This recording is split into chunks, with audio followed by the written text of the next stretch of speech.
As the quality control manager at an import company, I had to finish checking in the last batch of king crabs before the national daybreak. The moment I stepped into the -18 degrees Celsius freezer, the main door locked behind me, and the alarm system went dead. Realizing I needed to warm myself immediately, I pulled the heat packs from my emergency kit. But the second I pressed one to my skin, an icy chill shot through me. I knew something was wrong. The cold ripped a scream out of me. My fiancé, Eric Chen, burst into wild laughter over the walkie-talkie. We're live streaming a challenge, locking the company's ice queen in the freezer to see how long she can last. Lena Shi, the female coworker on duty with him, chimed in, sugary sweet. Rachel, give our livestream family a smile, okay? Our top patron wants to see it. In a flash, I understood. They were pranking me on a live stream. They hadn't just locked me in. They'd also swapped my life-saving heat packs for fever-cooling patches. I clenched my teeth, forced myself to stay calm, and asked them for help. Give me the backup heat packs. Now. Eric's voice came back, careless. Oh, Lena has a cold constitution and she's on her period. We gave her the backups to warm her belly. You're strong. Jump around a bit and you'll heat up. You might even pick up a tip from our top patron. I stopped arguing. With fingers going numb, I pulled out the flare gun and aimed at the most expensive, most mysterious cargo in the freezer. A single canister of frozen sperm worth 200 million. The flare gun's metal bit into my palm as I leveled the muzzle at the silver tank etched with AF001. Eric Chen, are you sure you want to take it this far? My voice trembled from the cold, but my tone was steady. His laughter cut off. Lena's panicked voice followed. Rachel, don't be impulsive. That thing isn't something you can mess with. Oh? Now you know not to mess with it? I let out a frosty laugh, my breath blooming white in front of me. Where was that caution when you locked me in here? Eric tried to bluff it out. Rachel Quinn, don't try to scare us. It's just a prank. No need to take it out on the company's valuables. Do you even know what that is? Put the flare gun down. Now. I ignored him and tapped the tank beside me with my free hand. The clear, ringing notes sliced through the dead-still freezer. This is Mr. Carter's lifeblood. He spent 200 million on it, got it from a tribal chief in Africa because he wants an heir. Rumor is it's a once-in-a-century top-tier gene line. I handled the check-in myself as QC manager. You think I don't know what it is? The walkie went silent. I could picture Eric and Lena paling in the monitoring room. They knew exactly how valuable it was. The day it arrived, Mr. Carter oversaw everything himself and even required brand new gloves for the movers. He said if anything happened to this shipment, everyone involved would disappear from this city. Lena's voice came back, tearful and aggrieved, as if she were the one wronged. Rachel, we were just joking, trying to liven things up. You're always so cold and everyone's a little scared of you. Put the gun down, okay? Eric will open the door in a second. She had barely finished when Eric jumped in. Right, we were just kidding. I'll get the door now. Maybe the old lock's circuitry froze up.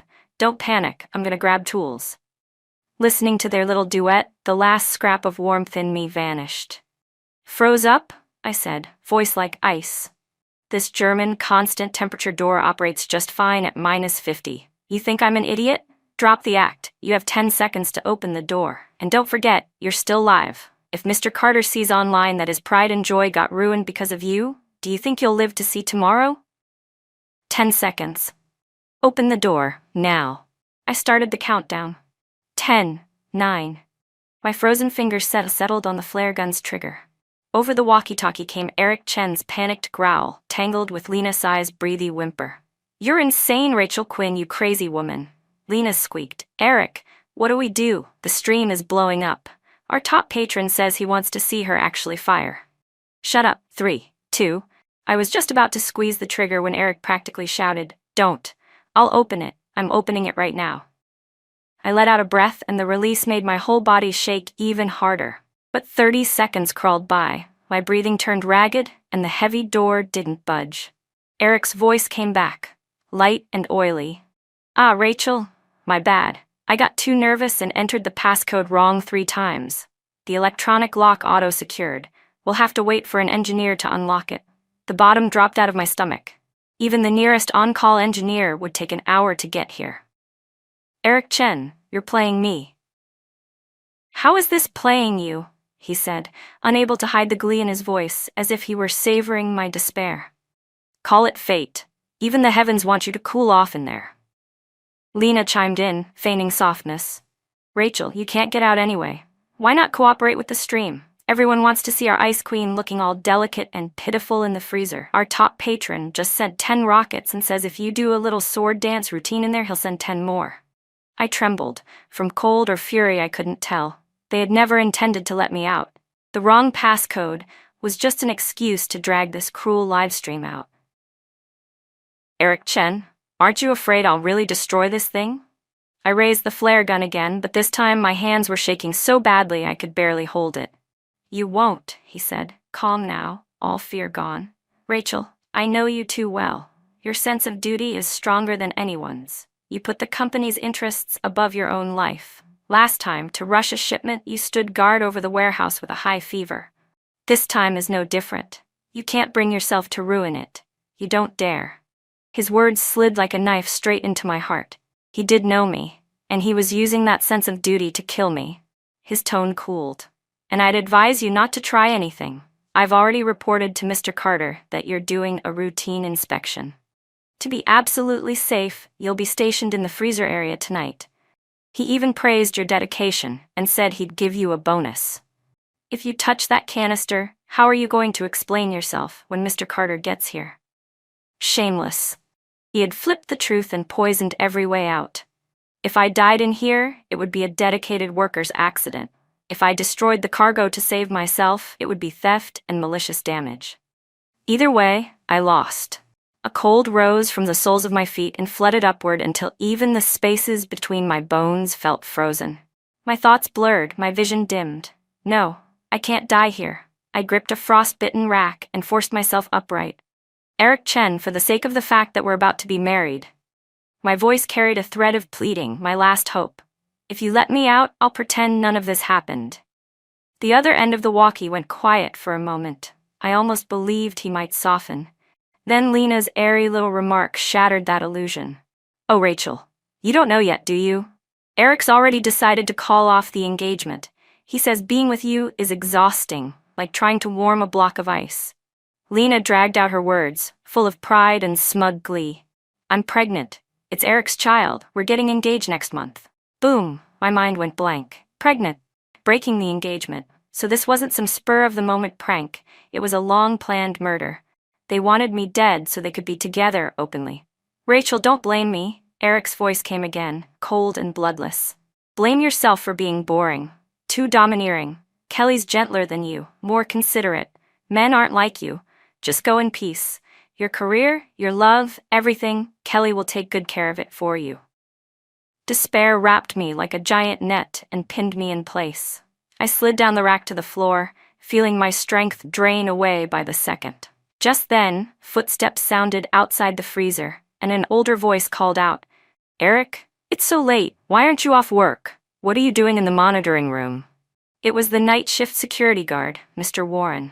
A spark of hope flared in me. I grabbed the walkie with everything I had left and screamed, Mr. Warren, help me. I'm locked in the freezer. No sooner had I shouted than Eric's steady voice filled the channel. Still here, Mr. Warren, pulling a little overtime. He must have switched the walkie off the public channel, because Mr. Warren didn't hear me at all. Rachel's inside, doing a final inventory. Last batch before the National Day break. She won't rest unless she oversees it herself. We're just keeping her company in case anything comes up. Lena jumped in, syrupy as ever. That's right, Mr. Warren. Rachel's super dedicated. We told her to call it a night, but she wouldn't. She even said the freezer's nice and cool, it helps her focus. Mr. Warren seemed convinced, and his tone turned approving. Well, Rachel's a responsible girl. You two are working hard, too. All right then, carry on, I'll check the other areas. His footsteps faded. With a few offhand lines, they snuffed out my last sliver of hope. I slumped on the floor and stared at the sealed door. The channel clicked back to private, and Eric's mockery came through crystal clear. Hear that, Rachel? Everyone thinks you're a workaholic, a tough-as-nails career woman. Even if you freeze to death in there, they'll call you a model employee who died on the job and use you as a positive example in training. Lena's laughter turned brazen. Rachel, listen. Our top patron just sent 10 carnivals. He says if you get on your knees and bark like a little dog, he'll have Eric turn the temperature up a bit. How about it? Willing to consider. Humiliation, naked and raw. They didn't just want my life, they wanted to grind my dignity to dust first. I bit down so hard the taste of blood spread in my mouth. My body grew colder and colder. My eyelids felt weighted with lead. I knew this was mid to late stage hypothermia. If this continued, I'd lose consciousness soon, then my heart would stop. Was I really going to die here, killed by a scheme crafted by my own fiancé and his mistress? No, I refused. With the last of my strength, I braced against the rack and forced myself, swaying to my feet. Since they refused to leave me a way out, we'd all go down together. I gathered the very last scrap of strength in my body, and as I nearly slipped, steadied the hand holding the flare gun. I didn't aim at the canister this time. I lifted the muzzle slightly and targeted the yellow, deadly layer of insulation above the rack. Something in my movement finally set Eric Chen on edge. His arrogant laughter stopped. You're really gonna do it? For the first time, true panic edged his voice. I didn't answer.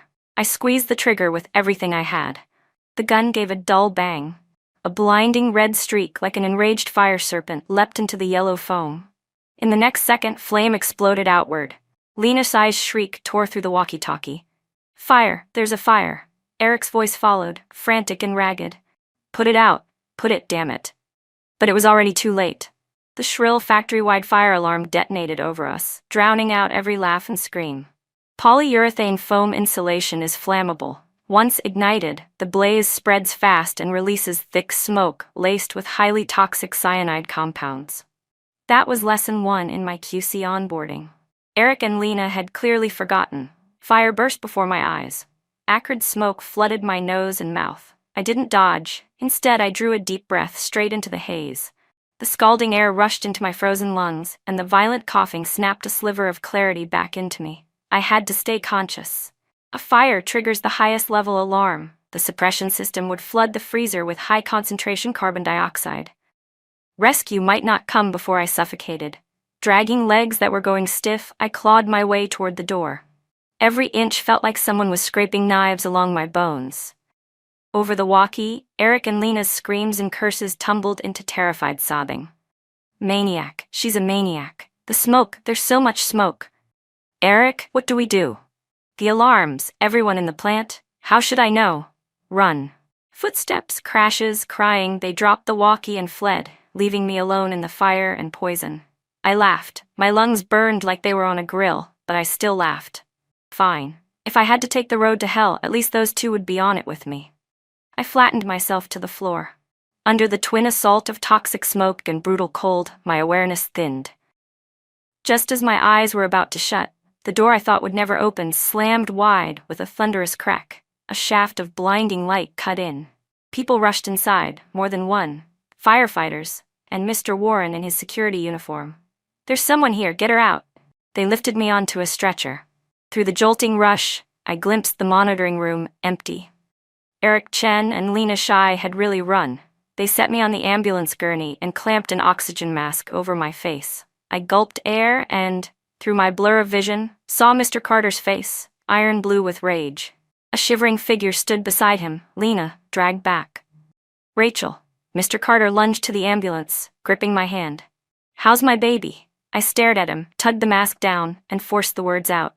The canister's intact, but the insulation burned and the cooling's down. Every second the temperature's rising. Your baby boy is about to get cooked. Mr. Carter went white. He dropped my hand and tore off toward the freezer like a madman. Call the specialists, prep liquid nitrogen. Save it at all costs. I watched his back, pulled the mask into place again, and let my eyes close. Eric Chen, Lena Shai. Mr. Carter, this show has only just begun. I woke up in the hospital.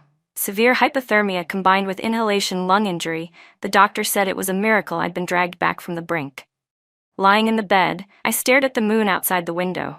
Today was National Day and also mid-autumn, a holiday meant for family reunions. My parents died years ago. My only family was my fiancé, Eric Chen, the fiancé who wanted me dead. The door to my room swung open. Eric and Lena Shai walked in, with Eric's parents right behind them. Rachel, you're awake, thank heaven. Eric's mother rushed to my bedside, squeezing out a few tears. Child, how could you be so foolish? Even if you don't approve of Eric and Lee, you can't set a fire and try to kill yourself. I looked at them, unable to speak, turning black into white. That whole family excelled at it. Eric's father set his face in a stern elder's pose. Rachel, you went too far. The company's losses are huge. Mr. Carter is furious. Eric and Lena have both lost their jobs and face massive damages. Are you satisfied now? I stared back, cold. What are you talking about? My voice was hoarse, like sandpaper on metal. What do you mean I set a fire to kill myself? Lena immediately ducked behind Eric, wearing a wronged expression. Rachel, we know you're angry, but you can't lie. The surveillance footage shows it all. You fired the flare yourself. We couldn't stop you. Eric nodded, his face full of pained sincerity.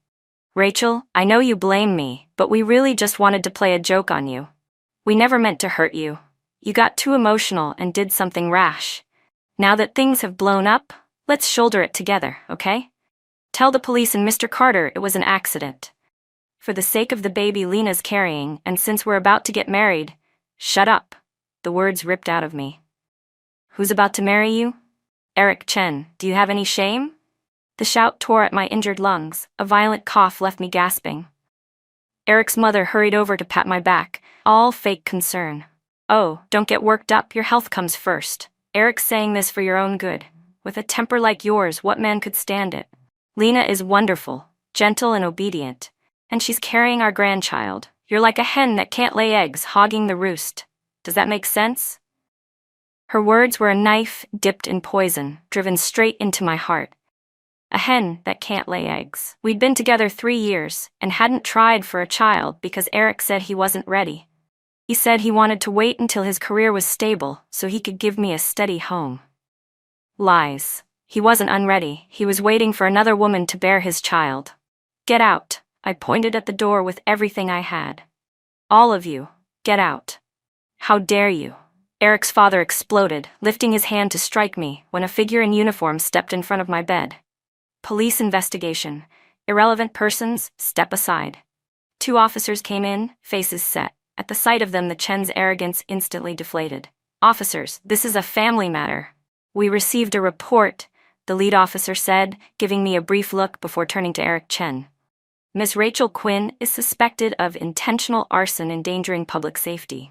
Eric Chen and Lena Shai, you are suspected of unlawful confinement and attempted murder. Please come with us. In the interrogation room at the precinct, the lighting was a sickly white. Through the one-way glass, I watched Eric and Lena in the next room. They were still performing. Officers, we're being framed. We were just joking with her. Yeah, it was one of those prank live streams, super popular online right now. We never thought she'd take it seriously, let alone start a fire. He's under too much pressure. His mental state's a little unstable. Their script was exactly what my parents once said. I stared at them, feeling as if an invisible hand had clenched tight around my heart. An officer set a tablet on the table and opened a video, screen capture from the streaming platform, submitted anonymously. Eric's wild laughter and Lena's syrupy cooing came through crystal clear. We're streaming a challenge, locking the company's ice queen in the freezer to see how long she lasts.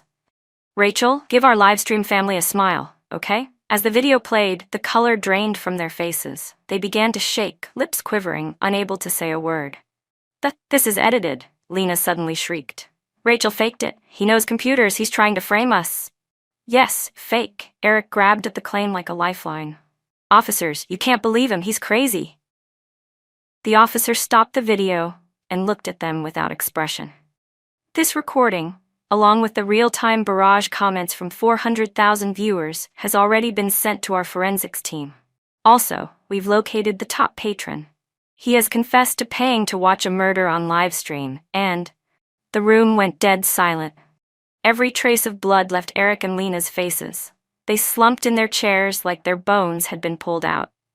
And no, Lena kept murmuring, I'm pregnant. I can't go to jail. I'm a pregnant woman. You can't arrest me. Eric jerked his head up, and glared at the glass, his eyes brimming with venom and hate. "Rachel," he howled, hurling himself at the glass and smashing his head against it. "You vicious woman. How could you do this to me? What did I ever do to you that you'd ruin me like this? I only wanted to be with the woman I love. What's my crime? You destroyed me. You destroyed my child. I'll haunt you, even if I die." The officers rushed in and slammed him to the floor. He kept cursing, thrashing like a rabid dog. I watched him quietly, my heart calm as still water. "Eric," I thought, "you're not wrong. You only wanted to kill me, and I only wanted you to pay the price. None of us is wrong." The outcome came faster than I expected. The evidence was ironclad. Eric Chen was convicted of attempted murder and unlawful confinement, multiple offenses combined, and sentenced to 15 years. Because Lena Shi was an accomplice and pregnant, she received 3 years to be served under community supervision. The streaming platform was ordered to overhaul its operations for broadcasting violent, bloody content and was fined tens of millions. The top patron, suspected of incitement to commit a crime, was taken into criminal custody. As for me, because what I did was an act of emergency self-preservation, taken when my life was under threat. Because I bore no criminal responsibility, I still couldn't escape civil liability for damaging company property. After Mr. Carter confirmed his precious baby boy was safe, he finally remembered me. The repair costs for the insulation and the cooling system were astronomical, so he took me to court. On the day of the hearing, Eric Chen's parents showed up too.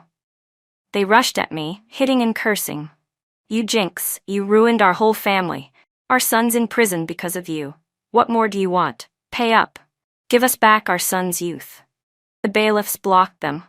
I looked at their twisted faces and found it darkly funny. Their son tried to commit murder, and they felt no guilt. I destroyed a bit of equipment to survive, and that made me a monster. In court, Mr. Carter's lawyer pressed hard. "Miss Rachel Quinn, as the company's quality control manager, you knew how critical the cold storage insulation was, yet chose the most extreme method, igniting it. That goes beyond the scope of emergency self-preservation. Your actions caused my client nearly 10 million in economic losses. We demand full compensation. 10 million in damages." The words felt like a mountain crushing my chest. Every cent I'd saved over the years, plus the house my parents left me, wouldn't come close. It would take a lifetime to repay. My own attorney argued back. The situation was dire. My client was in severe hypothermia with impaired consciousness. In that condition, she couldn't make the most rational calculations. Her only thought was to stay alive. Igniting the insulation to trigger a full alarm was the only method she could think of, and the only effective way to call for help. As the debate raged, I looked at Mr. Carter's cold face and spoke up. "Mr. Carter." The room fell silent. "I have a question. Was that shipment really purchased from an African tribal chief?" His expression flickered. "That's irrelevant." "It's relevant," I said, holding his gaze. "I processed every document the day it was checked in. The customs declaration listed it as a research sample, donated by a Swiss biotech firm. Donated means free of charge. Mr. Carter, if you paid 200 million for it, why did the declaration say it was a free donation? Were you trying to evade taxes?" The courtroom erupted. Mr. Carter's lawyer shot to his feet. "Objection. The defendant is maliciously leading and slandering my client." The judge rapped the gavel. "Defendant, mind your statements. Do not raise issues unrelated to this case." I didn't look away. 200 million in goods entered as a free donation. How much tax does that save? You know the answer better than I do. If tax and customs dig into this, what happens to your company? Are you sure you want to keep hounding me over a few million in repair costs? Mr. Carter's complexion went from iron blue to chalk white. He stared at me like his eyes might spit fire. I knew I'd bet right. The so-called chief's heir was just a cover story to mislead everyone. He couldn't risk anyone digging deeper. After a long breath, he turned to his attorney. "We're withdrawing the suit." I stepped out of the courthouse into blinding sun. I'd won. I'd lost my job, drained my savings, and still carried a mountain of debt. But I was alive, not going to prison, and no longer shackled to a 10 million judgment. That was enough. I ducked into a small diner and ordered a steaming bowl of noodles. Halfway through, tears started to fall. I didn't even know exactly why I was crying, for a love that had died, for trust that lay in pieces. Maybe I was crying for the me who'd survived. I found a new job quickly, still doing QC at a small logistics company. Life was hard, but steady. Lena C. still messaged me from time to time. Because of the baby, Eric Chen's parents doted on her, calling her daughter-in-law every other sentence. Whatever Lena wanted, they bent over backwards to provide, so much so they barely spared a moment for Eric in prison. In their hearts, they already knew Eric was finished. Now I was the Chen family's only real hope. "I'm living the life you always wanted," she wrote. "Rachel, you must be so jealous of me." She kept it up until her due date drew near. Only then did she go quiet. But a few calm days later, Eric's mother suddenly called me. "Rachel, Lena gave birth to a lump of coal. She says it's your doing. Get to the hospital right now. You owe our family an explanation." A lump of charcoal. The thought took root and spread through my mind like wildfire. I grabbed a cab straight to the hospital. As soon as I reached the maternity floor, I heard fierce shouting from the far end of the corridor. "You shameless tramp!"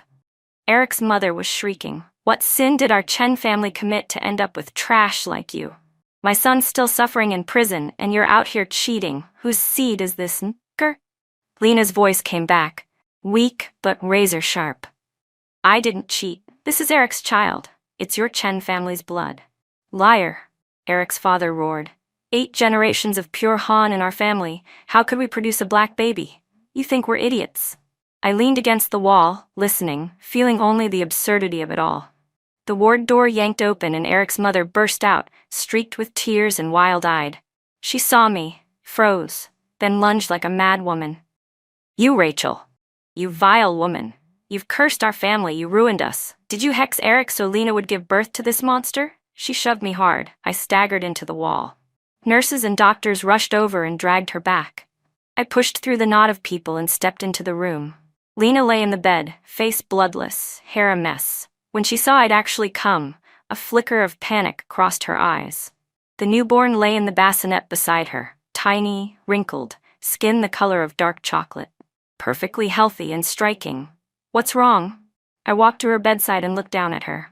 "Don't recognize me?" Lena bit her lip and kept quiet.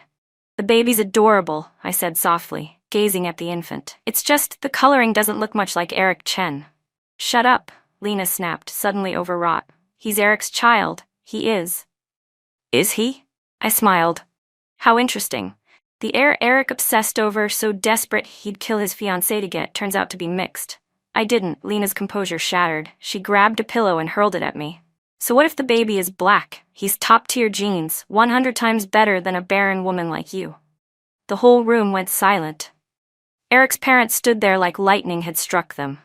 Top-tier genes, the phrase rang so familiar that the memory slammed into me. That 200 million canister, the once-in-a-century, top-tier gene from an African tribal chief. I looked at Lena as a ridiculous, impossible suspicion rose to the surface. "Lena," my voice trembled. "On that business trip to Africa, the one to meet the tribal chief, it was you and Eric Chen who handled it, wasn't it?" Lena's body went rigid. Her eyes started to skitter away, her face turning even paler than before. I don't know what you're talking about." "You do." I locked my gaze on her. "When the shipment was checked in, I reviewed the transfer logs. Both your signatures are on them. You weren't just the liaisons, you escorted it the whole way. From Africa to our company's cold storage, the only 2 people who had direct contact with that chief were you and Eric." Eric's father seemed to catch on too. His hand shook as he pointed at Lena. You shameless," panic broke Lena open. She struggled upright in the bed, babbling. "No, it's not what you think. I just thought that chief was incredible. Everyone said his genes were once in a century. I wanted a little of that to rub off. I thought if our baby had even a tiny bit of that top-tier gene, Eric would be happier. I never imagined it would turn out like this. I thought he'd just be a little smarter, a little stronger. How was I supposed to know? How was I supposed to know he'd be black?" Her words detonated in the room. Eric's mother's eyes rolled back and she dropped in a faint. His father clutched his chest and collapsed, gasping.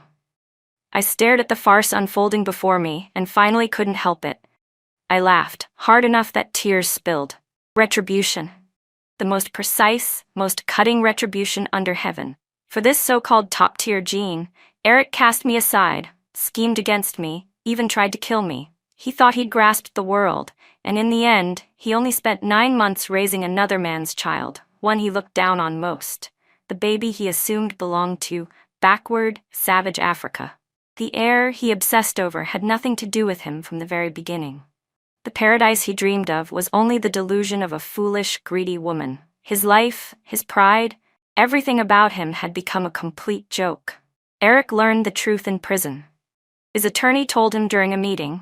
I don't know what his face looked like then. I only know he went mad from that day on. He started attacking people in the prison, biting anyone he met, mumbling the same line over and over, "My son."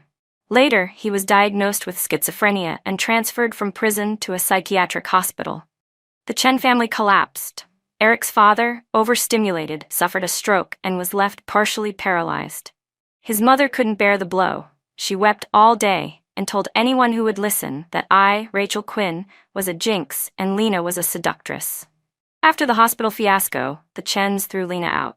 She had no job, no money, and a newborn to feed. She wanted to abandon the baby, but didn't dare. She wanted to find the child's biological father, but she didn't even know the chief's name. She came to me once, knelt at my door with that dark-skinned infant in her arms, begging for forgiveness, begging me for a loan. Rachel, I was wrong. I was really wrong. For the child's sake, please help me. He's a life, too. I looked at the sleeping baby in her arms. He was innocent, but his mother's stupidity and greed had already stamped tragedy across his life. I didn't soften. I only told her quietly, "When you locked me in that freezer, did it ever cross your mind that I'm a life too?" Then I closed the door. Her desperate sobbing echoed outside my door. After that, I never saw her again. I heard she took the baby to a small city in the south and scraped by on odd jobs and tiny donations from Weibo. A year later, I put all my savings together and borrowed from friends to open a small trading company. I still did quality control, but this time, I worked for myself. As for Mr. Carter, his days weren't easy either. The tax evasion finally got exposed. His company was fined into the ground, and its reputation was ruined. And that AF001 he'd pinned his hopes on? During artificial insemination, they discovered that a tiny mistake in the thawing process had rendered it completely non-viable. He'd spent $200 million on a vial of dead fluid. His air plan went up in smoke. Another mid-autumn festival came. I sat alone in my new office, the city lights spilling across the windows, the moonlight soft as water. I stood and walked to the window, looking up at the full moon. I drew a long breath. The air held no more freezer-burned chill, no acrid reek of smoke, only freedom and a new beginning. My life was like that moon. Even if clouds had once smothered it, it would become bright and whole again.